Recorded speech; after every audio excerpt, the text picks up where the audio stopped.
This morning we're continuing with our 10-week series that asks the question, how can I get a new and better life in the new year? It doesn't happen by making resolutions. Resolutions are great for losing a few pounds. They're great for using your time more wisely, but the problem with resolutions is that they're based on our willpower. And willpower alone doesn't work, not when it comes to the areas of our life where we need the deepest, most fundamental change. The Bible tells us while willpower doesn't work, God's power can do what we can never do. God can change us from the inside out. God can do internal surgery within us and heal wounds that we could never heal, root things out of our life that we could never be free of. By the power of the Holy Spirit working in us, the Bible says that we become new creatures, new creations. By the Spirit's power. That's why we're starting the new year by looking at how we can cooperate with what God's Holy Spirit wants to do in our lives, to supernaturally heal us and produce within us the fruit of the Spirit. You say, well, why do I want the fruit of the Spirit in my life? Well, everyone wants love in their life. Everyone wants joy in their life. Everyone wants peace. All the fruits of the spirits are things that we either realize that we need or maybe we don't realize we need. Some of them, like patience and gentleness and self-control, but we really do, even though we don't always realize that we do. The thing about fruit is you can't manufacture fruit.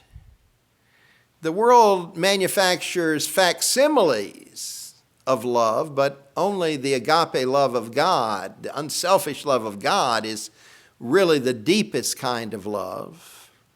The world gives peace, but when Jesus talks about peace, he says, peace I give unto you, my peace I give, not as the world giveth unto you. In other words, the peace the world gives won't last. You can't manufacture fruit, but you can cooperate with its production in your life. And that's what this series is designed to do, to help us cooperate with the Holy Spirit in producing the characteristics that give us the kind of life that Jesus Christ died on the cross to give us.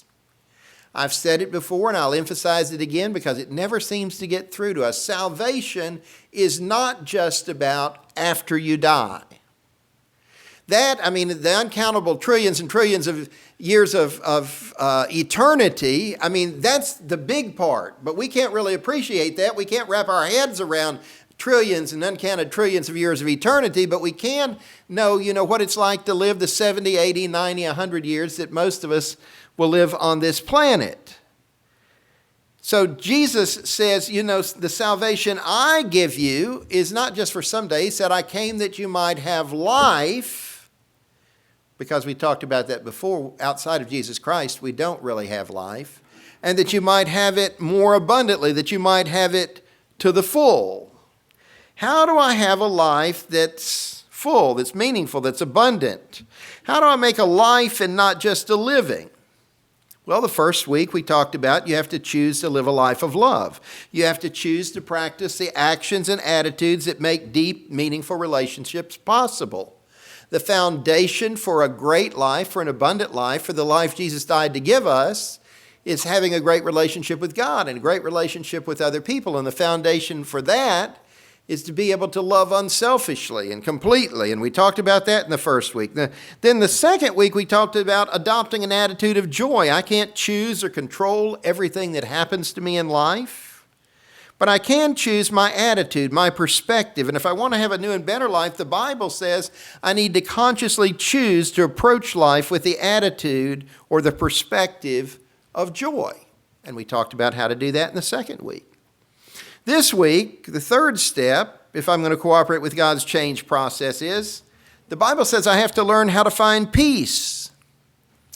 Now, walk along any street in America today and look at the expressions on people's faces, and you will see that most people don't have a sense of peace in their life.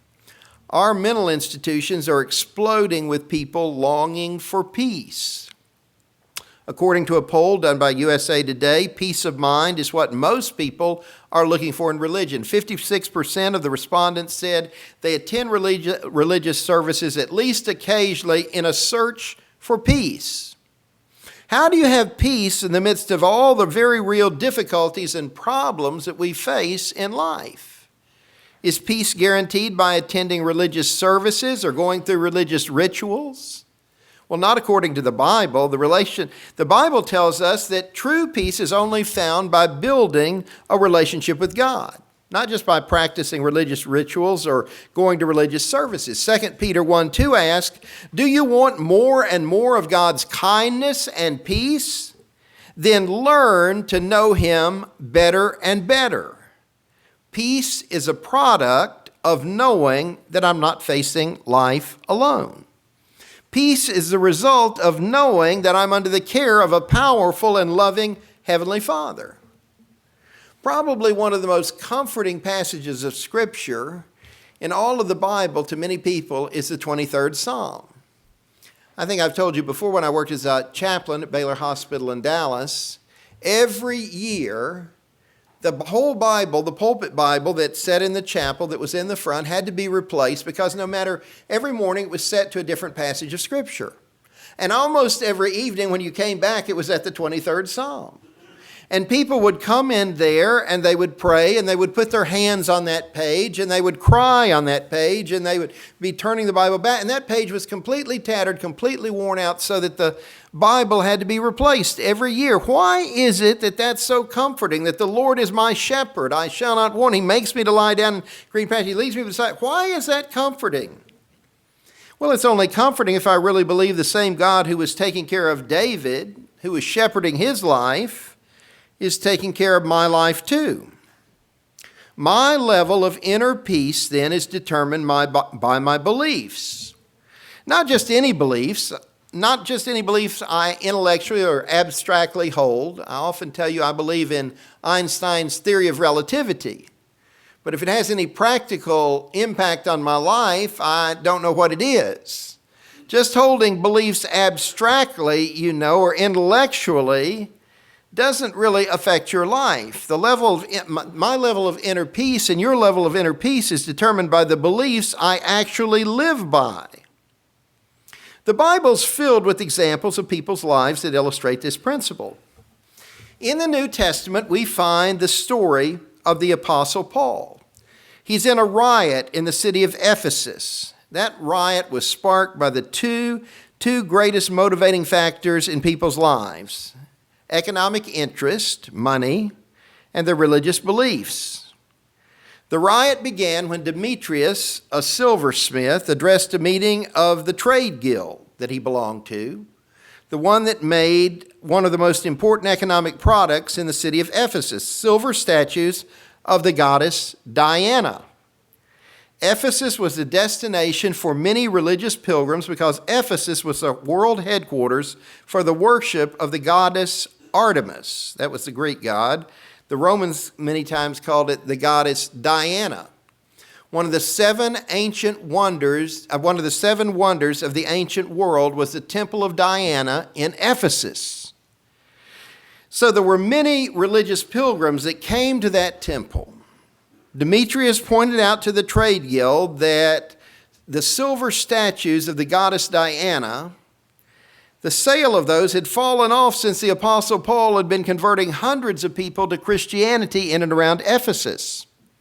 But not only did it mean a decline in income for the silversmiths, Demetrius pointed out it was also a challenge to the reality of the goddess Diana, because Paul had the audacity to declare that gods that were made by human hands, like the little silver statues of Diana that they sold so many of, really weren't gods at all. Now, Demetrius' speech sparked a riot. The trade guild members swarmed into the streets, shouting, "Great is Diana of the Ephesians." Other people joined in. It created such an uproar that everyone rushed to the Colosseum in Ephesus to see what was happening. Now, the Colosseum in Ephesus still is standing today. You can visit it, and so we know it seats 55,000 people. The Bible tells us the Colosseum was filled with people who for 2 hours were screaming over and over again, "Great is Diana of the Ephesians." Now the Apostle Paul is facing a real crisis. It was a riot. You think you face pressure in your life. What would Paul do? Would he panic? Would he run? No. Paul had a deep kind of inner peace that allowed him to remain calm even in the face of a riot that involved tens of thousands of people. How could he have that kind of peace? Well, he really, not just abstractly, believed in a powerful God who was always in control, even when everything seemed to be out of control. And look at what happened. Acts 19:35 tells us, "The city clerk quieted the crowd and said, 'Men of Ephesus, doesn't all the world know that the city of Ephesus is the guardian of the temple of the great Artemis and of her image which fell from heaven? Therefore, since these facts are undeniable, you ought to be quiet and not do anything rash. If then Demetrius and his fellow craftsmen have a grievance against anybody, the courts are open and there are proconsuls. They can press charges. As it is, we are in danger of being charged with rioting because of today's events.' After he said this, he dismissed the assembly." Now, the city clerk wasn't a Christian, and as far as we know, he could care less about what happens to Paul or to the Christian church in Ephesus.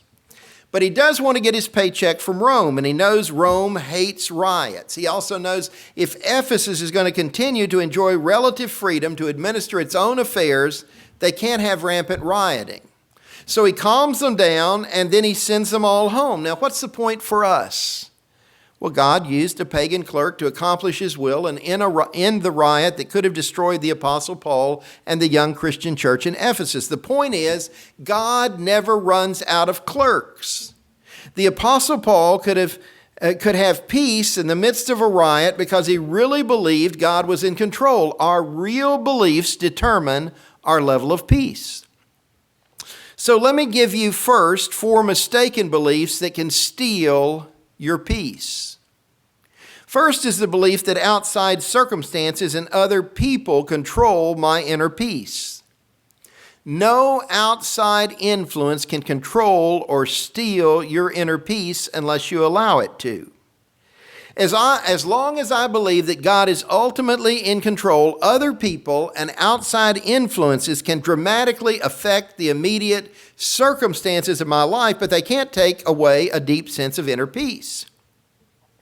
You say, well, Pastor, that may be true in major situations where there are big problems, and especially for important people like the Apostle Paul. I know God cares about that, but I'm just an ordinary person, and the things that destroy my peace are just little day-to-day aggravations that I don't really think God cares that much about.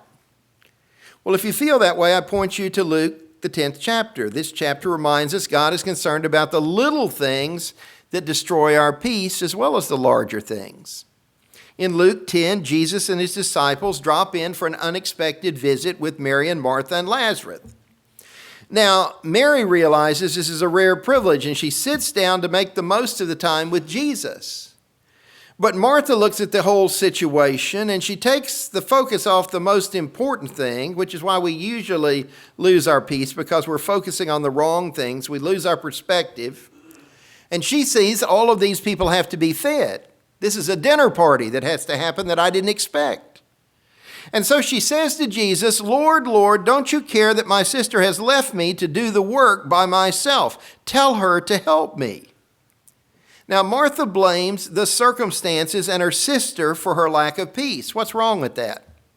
Well, Proverbs 3, 5, and 6 tell us, "Trust in the Lord with all your heart and lean not on thine own understanding. In all your ways acknowledge him, and he will make your paths straight." It says if you trust God, if you don't lean on your own understanding of the situation, but instead you seek God's understanding, and if you acknowledge him in all you do, then you're going to find peace because you will see that God is guiding and taking care of everything. And that's exactly what Martha wasn't doing.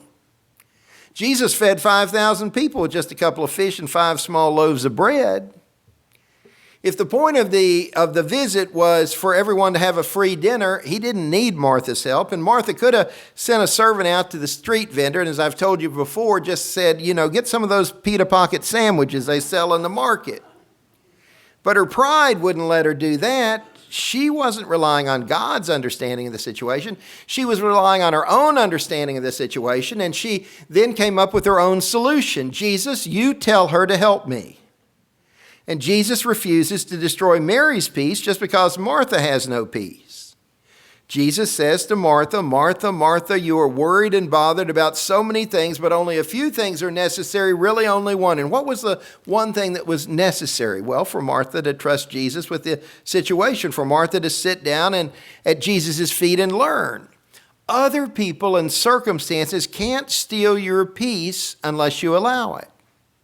A second belief that can steal my peace is the belief that having peace means avoiding and denying problems. Many people mistakenly believe that if they're going to have peace in their lives and in their interpersonal relationships, they have to pretend that there are not any problems even when they're there. A lot of people simply avoid the issues instead of facing them. They think if I don't talk about it, if I don't think about it, then I'll have peace.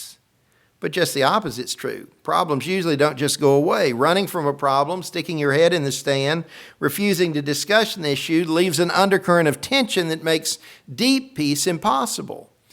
God urges us to deal with problems if they exist so we can get them out of the way and out of our minds and experience true peace.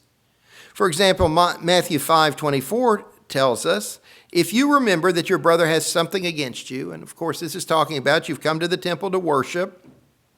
If you remember your brother has something against you, go at once to make peace. In other words, the more quickly and honestly I deal with the problem, the sooner I know the blessing of peace. Ephesians 4:15 tells us, by speaking the truth in a spirit of love, we grow up in every way to Christ. A third belief that can steal my peace is that the belief that living peacefully with others means being a doormat. Some people think that the only way to have peace is to always give in to the wishes of the other person. If I always give in to you and am dominated by you, that's not a healthy relationship. It's called a codependent relationship. There's no sense of peace in codependent, manipulative relationships. The result of appeasement is always resentment. Although the Bible instructs us in Ephesians 4:29, do not use harmful words, but only helpful words, the kind that build up and provide what is needed. The Bible also says in Proverbs 10:10, bold reproof leads to peace. In other words, always be kind in what you say, but if you want to have peace, you have to be willing to stand up for what is right and what is true. And while it's right for us to choose an attitude of service toward others, it's wrong for us to allow others to treat us like a doormat. That's not good for them, it's not good for us, and it makes inner peace impossible for everyone involved. A fourth belief that can steal our peace, and by far the most damaging, is the belief that God doesn't care what happens to me, or there's not really a God, or if there is a God, he's not really in control. You have no basis for deep inner peace unless you really believe there's a powerful God who cares for you. The person who only has confidence in himself and his abilities is never going to experience peace because there's simply too many things in life that we human beings can't control. If you let Satan or other people convince you that there's not a loving God who cares for you and that faith is just an illusion and in a way that some people deceive themselves into feeling safe, you'll never know true peace of mind and heart. The Bible challenges us not to merely accept the speculation of other people, but as Psalm 34:8 says, taste and see that the Lord is good. The reason that I believe that Jesus Christ is the Son of God and a living Savior is not because of the amazing prophecies of the Bible that are fulfilled, although there's certainly many, and I've talked to you about many of them, and there are many more we could talk about. It's not because of the wonderful testimonies I've heard from others. That certainly builds my faith when I hear about how God's worked in your life. It's not because you can use the Bible as, an archaeological roadmap, the places that the Bible says where cities existed and things happened, that they find that that's really where they were and what happened. There are many, many reasons, that contribute to the belief, but, basically the reason that I believe is because, as Psalm 34:8 says, taste and see the Lord is good. I have tasted and seen that the Lord is good. to me. I've pastored people for more than 40 years and seen how good God is to them, even in the midst of the most difficult circumstances. Experience God for yourself, and you'll find based on your own experiences that what passages like Zephaniah 3:17 say are true. The Lord your God is with you. He is mighty to save. He will take great delight in you. He will quiet you with his love. He will rejoice over you with singing. After experiencing the love and the care of God for a lifetime, the Apostle Paul could write confidently in Romans 8:31, if God is on our side, who can ever be against us? Since he did not spare even his own son for us, but gave him up for us all, won't he also surely give us everything else? For I'm convinced that nothing can ever separate us from his love. Death can't and life can't. The angels won't, and all the powers of hell itself cannot keep God's love away. Our fears for today, our worries about tomorrow, or where we are high above the sky or in the deepest ocean, nothing will ever be able to separate us from the love of God demonstrated by our Lord Jesus Christ when he died for us. Now, Paul doesn't say that because he was a Christian, he never had any problems. You know, he had all kinds of problems. He faced persecutions and shipwrecks. He was whipped. He was imprisoned, you know. But he says, I have discovered that God has been with me through it all, and I've experienced his loving care, and I rest in that care. For I know whom I believed in, and am persuaded that he's able to keep that which I've committed unto him against that day. So I want to close with 4 essential ingredients for a deep inner peace that lasts. First of all, peace is the fruit of faith. What is biblical faith? Faith is believing and trusting God. Isaiah 26:3 says, he will keep in perfect peace all those who trust in him, whose thoughts turn often to the Lord. In the New Testament book of Hebrews, there's an interesting passage that compares the inability and unwillingness of the Jews to enter the promised land after the Exodus from Egypt with our own inability to find God's peace today. You remember the Jews refused to enter the promised land because the spies they sent into the land told them that the people who inhabited the land were giants. At least 10 of the 12 spies did. Joshua and Caleb said, no, God's with us, he'll make a way. But the majority report was that the people in the land were giants and were like grasshoppers to them.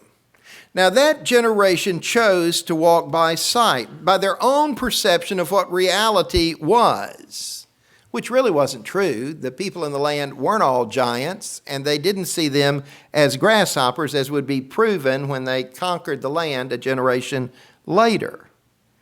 But that generation chose to walk by sight, their own perception of reality, instead of faith, which is God's description of how things really are. The result was that entire generation of the Jews wandered in the desert for 40 years and died there instead of entering God's promised land of peace and rest and blessing. Instead of wandering for 40 years, they got there after a year. All they had to do, was trust God and go into the land. And they could have had 39 years living in the land. Instead, they died in the desert. And then the writer of Hebrews says in Hebrews 4:1 and 2, therefore, since the promise of entering his rest still stands, let us be careful that none of you be found to have fallen short of it. For we also had the gospel, the truth of God, preached to us, just as they did, but the message they heard was of no value to them because those who heard it did not combine it with faith. God's peace is only available to those who will trust God. God wants to give you a deep inner sense of peace, but that's not possible if you refuse to have faith. Many of you know Proverbs 3, 5, and 6 by heart. Trust in the Lord with all your heart and lean not unto your own understanding. In all your ways acknowledge him and he will direct your paths. Or the prophet Isaiah says in Isaiah 26 verses 3 and 4, you will keep him in perfect peace whose mind is stayed on you because he trusts in you. Trust in the Lord forever, for the Lord is the rock of ages. Peace is the result or the fruit of faith. Secondly, peace is the outcome of obedience. Peace is the result of deliberately adjusting my life to the will of God. That's what obedience is. Adjusting your life to the will of God. Isaiah 48:18 says, "Oh, that you had listened to my laws, then you would have peace flowing like a gentle river and great waves of righteousness." You will not have peace if you do things you know that God says are wrong. God only wants the best for each one of us, and He never asks us not to do anything unless in some way it hurts us or it hurts other people. So anytime you choose to do things that you know are wrong in God's eyes, you're choosing to do something that will destroy your inner peace. But as Romans 2:10 promises, "But there will be glory and honor and peace from God for all who obey Him." Peace is the result of deliberately adjusting my life to the will of God. Third, peace is the product of prayer. Philippians 4:6 and 7, Paul writes, "Do not be anxious about anything, but in everything by prayer and petition with thanksgiving, present your requests to God, and the peace of God, which transcends all understanding, will guard your hearts and your minds in Christ Jesus."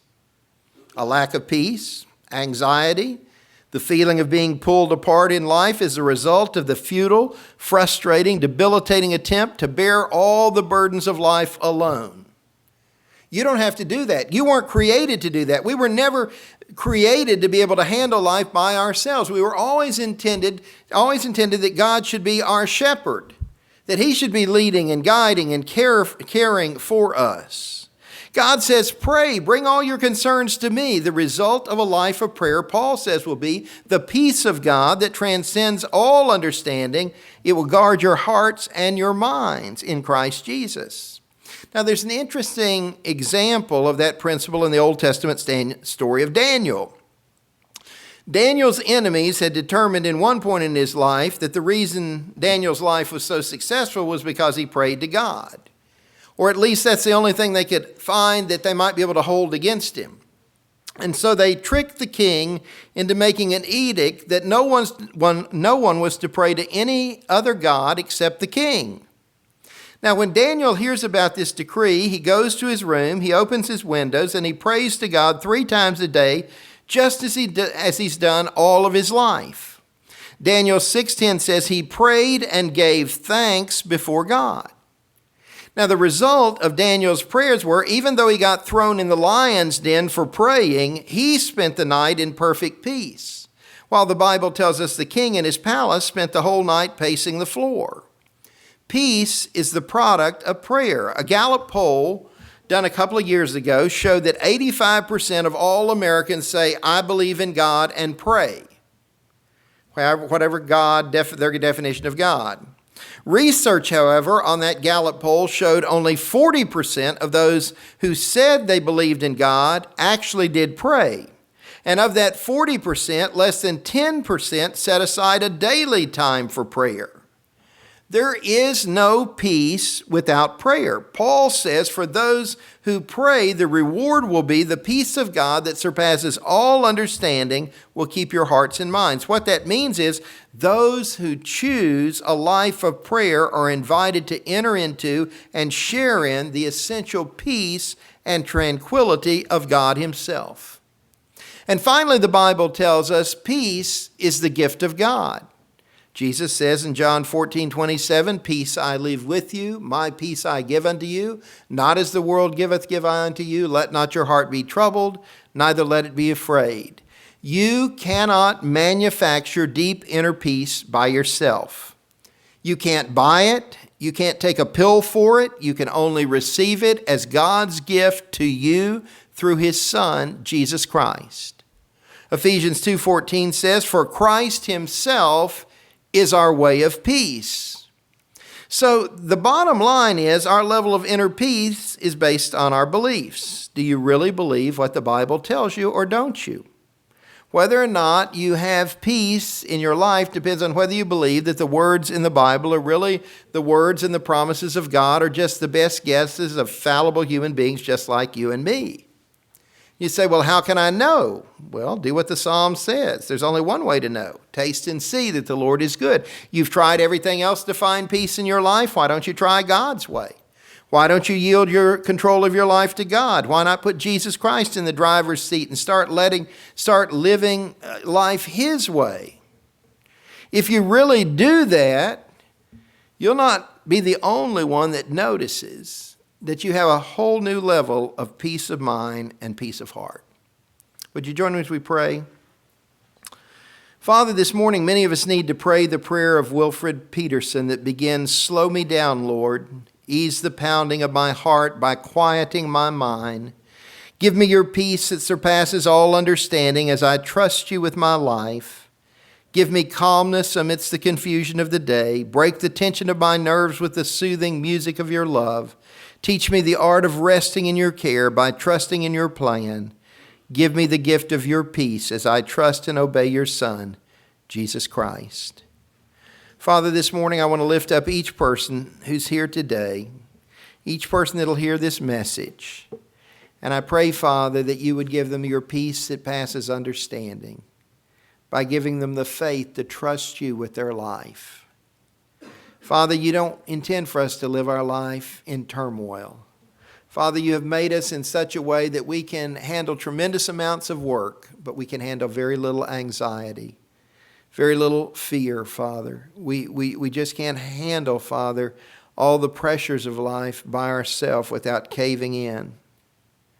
Father, I pray you would teach us to trust you, that you would strengthen our faith, that you would help us, Father, to live that faith before the world, in order, Father, that they might see the peace that we have in our lives, and then that you would give us the right time and the right way to let them know it's not because we're unusually strong people or because we deny reality and just choose to have a Pollyanna vision of life, but it's because we believe in a God who, even though we go through all the same trials and difficulties everyone else goes through, a God that we know who is our good shepherd, who walks with us and cares for us and ultimately takes us home to be with him forever. Father, by your grace, grant us your peace through your Son, Jesus Christ, in whom we pray. Amen.